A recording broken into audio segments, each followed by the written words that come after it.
warahmatullahi wabarakatuh. Halo anak-anak, perkenalkan nama Ibu Rizka Triana Diana. Ibu berasal dari kampus UIN Sunan Gunung Jati Bandung. Nah, sebelum lanjut ke pembelajaran, di sini Ibu absen dulu ya. Apakah hadir semuanya? Alhamdulillah semuanya hadir ya. Nah, baik, sebelum mulai ke pembelajaran kita baca basmalah terlebih dahulu. Bismillahirrahmanirrahim. Nah, oke, di sini Ibu akan menjelaskan tentang kurban. Nah, kalian pernah lihat sapi atau kambing disembelih nggak? Di sekolah atau di masjid gitu? Pada saat Idul Adha? Pernah? Pernah ya, suka pada nonton ya. Nah, hari ini kita bakal belajar tentang kurban, yakni salah satu ibadah yang setiap tahun kalian lihat saat Idul Adha. Nah, jadi ibadah kurban ini bukan cuma soal potong hewan aja ya, tapi ada makna ibadah dan juga sosial yang sangat besar. Nah, untuk pengertiannya, kurban itu adalah ibadah menyembelih hewan ternak pada hari raya Idul Adha dan pada hari-hari tasyrik. Nah, Idul Adha itu yakni di tanggal 10 Zulhijjah dan hari-hari tasyrik itu di tanggal 11, 12, 13 Zulhijjah. Nah, itu disebut hari tasyrik. Nah, sebagai apa sih? Sebagai bukti ketaatan kepada Allah. Nah, ibadah kurban ini dilakukan untuk meneladani kisah Nabi Ibrahim alaihissalam ketika beliau diperintahkan untuk menyembelih anaknya sendiri ya, yakni Nabi Ismail alaihissalam.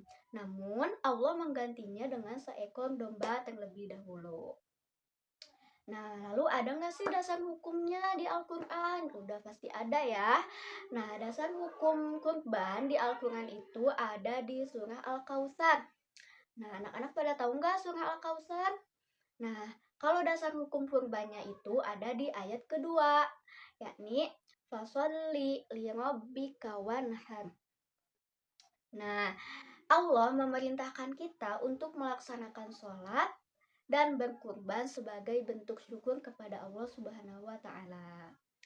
Nah, lalu ada hewan apa aja sih yang diperbolehkan untuk kurban? Nah, hewan yang sah untuk kurban itu hanya dari jenis ternak ya, kambing atau domba, sapi, kerbau, dan juga unta. Nah, kenapa sih harus hewan ternak gitu? Karena ini tuh sesuai syariatnya. Jadi hewan lain kayak seperti ayam, ikan atau burung gitu ya. Nah, itu tidak boleh karena tidak pernah dicontohkan Nabi Muhammad SAW. Nah, lalu ada syarat-syaratnya juga ya. Hewan kurban itu pasti mempunyai syaratnya. Yang pertama, hewan kurbannya itu harus sehat. Ya, tidak boleh sakit karena hewan yang cacat itu tidak layak sebagai ibadah. Lalu yang kedua, tidak cacat juga. Nah, tidak cacat di sini yakni tidak buta, tidak timpang, tidak kurus kering gitu ya, harus gemuk berisi gitu. Dan juga nggak cacat tanduk, misalkan patah nih tanduknya satu. Nah, itu berarti termasuk cacat ya. Nah, jadi hewan cacat itu dianggap kurang sempurna gitu sebagai penyembelihan ibadah, persembahan ibadah. Nah, lalu yang ketiga syaratnya yakni ada cukup umur. Nah, ini tuh menunjukkan kematangan hewannya. Ya, kalau misalkan domba nih umurnya berapa? Minimal 6 bulan. Kalau kurang dari 6 bulan itu belum boleh ya. Jadi harus mencapai 6 bulan dulu. Nah, kambing, kalau kambing minimalnya 1 tahun. Biasanya kan kambing itu lebih kecil daripada domba ya. Jadi kalau kambing disamakan sama domba minimal 6 bulan itu pasti mungkin kayak masih anak-anak ya kambingnya gitu. Jadi minimalnya harus 1 tahun. Lalu sapi atau kerbau itu minimalnya di 2 tahun ya, dan juga unta itu minimalnya di 5 tahun. Nah, lalu syarat hewan yang terakhir itu ada apa? yakni dimiliki secara sah. Nah, hewan itu harus milik orang yang berkurban ya, bukan hasil curian ya, bukan milik orang lain yang tanpa izin gitu, nggak boleh. Jadi harus kita yang beli, kita yang berkurbannya. Nah, lalu ada pelaksanaan kurban ya. Nah, untuk waktunya dimulai di tanggal 10 Zulhijjah setelah sholat Idul Adha. Nah, dan berakhir di tanggal 13 Zulhijjah atau akhir hari tasyrik. Nah, kalau misalkan pembelian dilakukan sebelum sholat Idul Adha, itu tidak dihitung sebagai kurban ya, tapi hanya dianggap sebagai penyembelihan biasa. Jadi wajib melakukan sholat Idul Adha dulu, habis itu lalu boleh melakukan pelaksanaan kurban. Nah, siapa sih yang dianjurkan berkurban? Nah, orang yang dianjurkan berkurban adalah muslim yang memiliki kemampuan ekonomi. Mampu secara finansial ya artinya. Jadi berkurban itu tidak wajib ya bagi yang tidak mampu. Nah, namun sangat diutamakan bagi yang mampu. Nah, orang tua juga boleh mengkurbankan hewan atas nama anaknya sebagai misalkan bentuk pendidikan ibadahnya gitu. Tapi harus tetap mampu secara finansialnya. Nah, lalu apa sih hikmahnya gitu ya dalam melaksanakan kurban ini? Nah, untuk hikmahnya kita bisa melatih kepedulian sosial.